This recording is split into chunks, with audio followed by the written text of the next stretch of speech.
2013, JP Morgan agrees to pay $264 million to settle allegations that it hired the friends and relatives of Chinese government officials in exchange for business.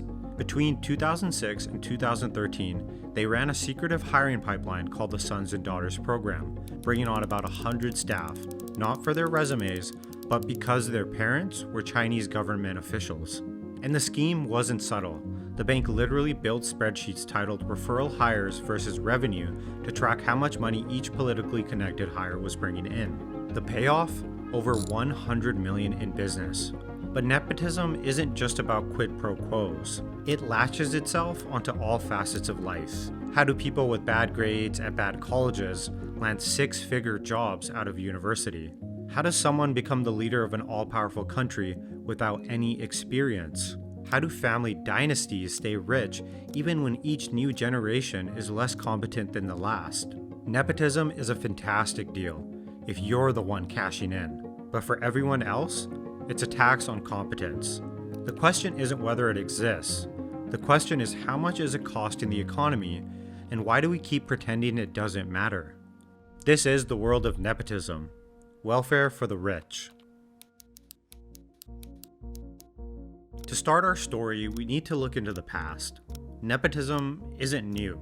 In fact, it's as old as ancient Egypt, where pharaohs treated the state like a family business, passing power from father to son, generation after generation, consolidating authority not through merit, but bloodline. In Rome, emperors handed out governorships and military commands like they grew on trees. Loyalty was never earned, it was inherited.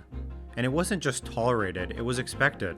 The word nepotism comes from the Latin nepos, meaning nephew, a reference to Renaissance popes who routinely install their nephews into powerful church roles, often as cardinals. For example, Pope Alexander VI appointed his own teenage son, Caesar Borgia, as cardinal at age 18, and he also stacked the papal court with family. For centuries, the Vatican ran less like a religious institution and more like a family-run syndicate. But the Borgias weren't outliers, they were the norm. In medieval Europe, titles, land, and law passed strictly through blood. The idea that a peasant could outcompete a noble? Unthinkable. Only during the Enlightenment, when the cost of misallocating talent became too high, did nepotism start to face serious resistance. In academia, for instance, nepotistic father-son hiring dropped from nearly 49% before 1543 to just 8% by the 1800s, as scientific institutions began favoring competence over kinship. But here's the twist. While the institutions changed, the incentives didn't. Nepotism just adapted. And today, it's as common as ever. Only now, the Pope wears a Patagonia vest and runs a private equity firm. When people think nepotism, they think of trust fund kids at the Fisher Island Club, in a Tom Ford jacket, Armani Privé collared shirts, and Loro Piana loafers. But the truth is, nepotism isn't just a luxury problem. It's everywhere, on factory floors, in union halls, at your local fire department. According to Harvard's Opportunity Insights, nearly 1 in 3 workers are hired by the same company as their parents, with a 200-fold improvement in the odds that they get hired and earning up to 20% more than peers. Not because they're more skilled, not because they're more passionate, but because dad knows a guy. The result? Economic mobility is increasingly becoming a myth. Wealth calcifies, and the rich, they stay rich. And ironically, Harvard, the institute that published the study, has a similar nepotism problem. Self-reporting suggests students with family who attended Harvard represent 16% of the class. More shockingly, these students are 5 times more likely to be admitted when everything else is the same. But this isn't limited to Harvard. Princeton, Yale, Brown, Columbia, and Penn all have the same problem. And the cost of this is very high. The average post-undergrad income for Harvard students is around $90K. Compare that to $56,000 and $53,000 for the University of Michigan and UC Berkeley, both outstanding public US colleges. The difference is nearly double. Even outside the Ivy League, your family income matters a lot. For every 1% increase in a family's income percentile, the chances of going to college increase 70 basis points. But you might be thinking, Sure, they had a head start, but maybe they work harder, create more value, and are ultimately more productive. But you'd be wrong. Studies across 67 countries show a clear pattern. The more nepotism, the smaller the average firm. Why? Because key roles get filled by relatives, not talent. That means weaker managers, less innovation, and lower productivity. And this isn't just a theory. Firms pass to unrelated professionals, people with no family ties, see sales jump 13%, assets rise 13%, and headcount grow 18% within 4 years. These gains come from hiring, tighter supply chains, improved capital allocation, and more. But when firms stay in the family, zero. If the business is handed to a child or spouse, assets, sales, and workforce barely budge.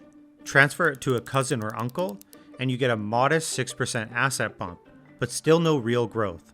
And here's the kicker. A cross-country analysis found that a 3% rise in nepotism correlates with a 1% drop in human capital. That means fewer skills in the workforce, lower productivity, and slower national growth.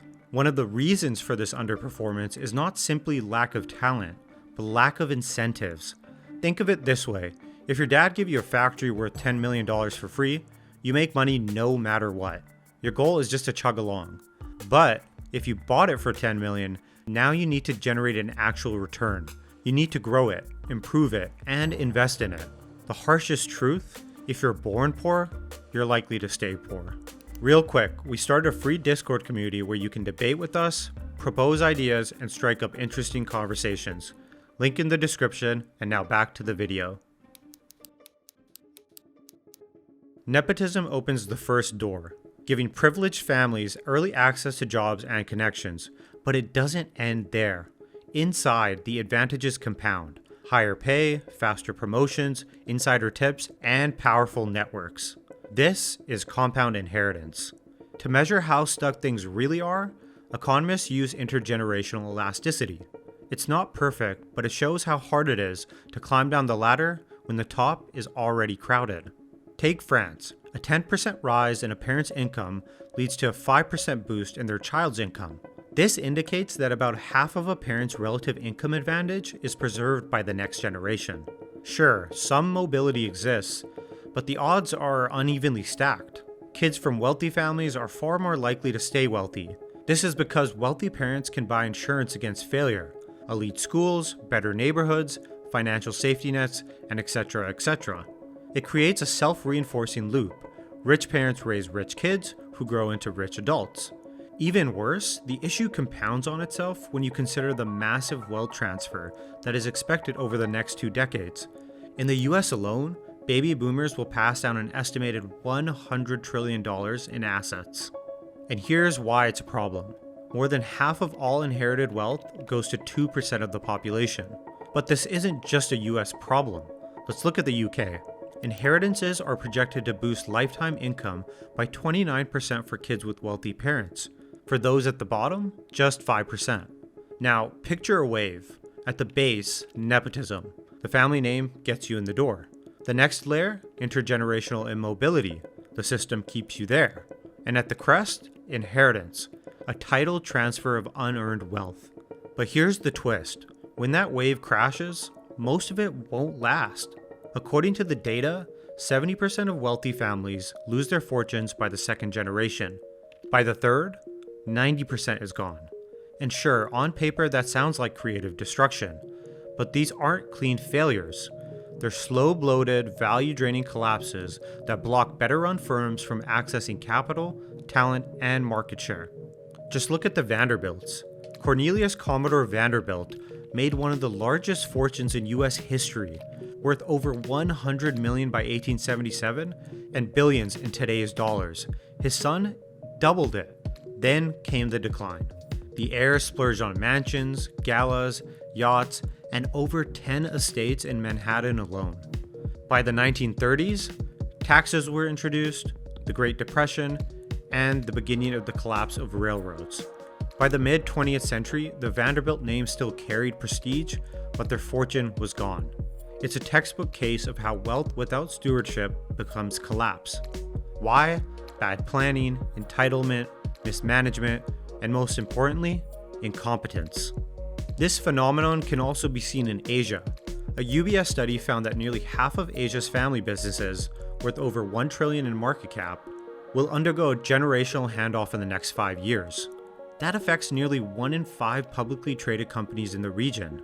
And while family-owned firms tend to outperform on profit and share price, the moment control passes down, things get shaky. The report analyzed 170 of Asia's largest family groups, and the pattern was clear. Succession, especially from the first generation, often causes a short-term dip in stock performance. The market hates uncertainty, and handing the reins to the founder's kid triggers plenty of it.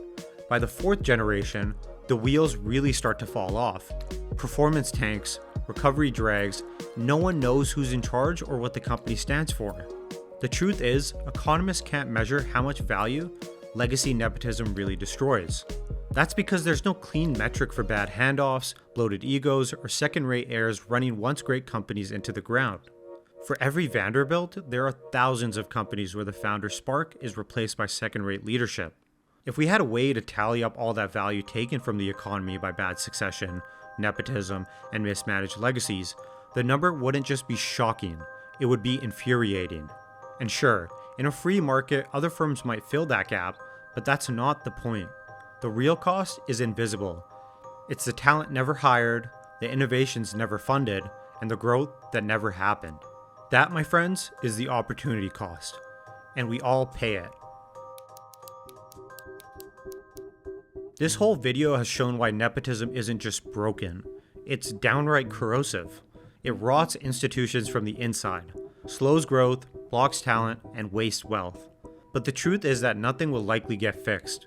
Sure, we can implement federal statutes like 3110 that prohibits federal officials from appointing, employing, or promoting relatives, but the real money is in corporate, a drop in the wide nepotistic ocean.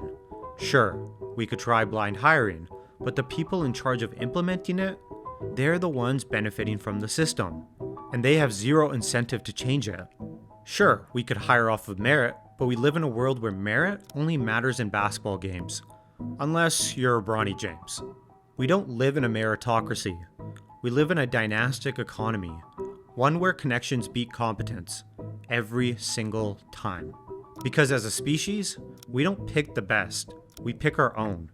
As the old Asian proverb goes, same donkey, new saddle. And we pretend it's a thoroughbred. Thank you for watching. Subscribe to 2 in 20 for more on economics and politics. And don't forget to join our free Discord community. Link in the description.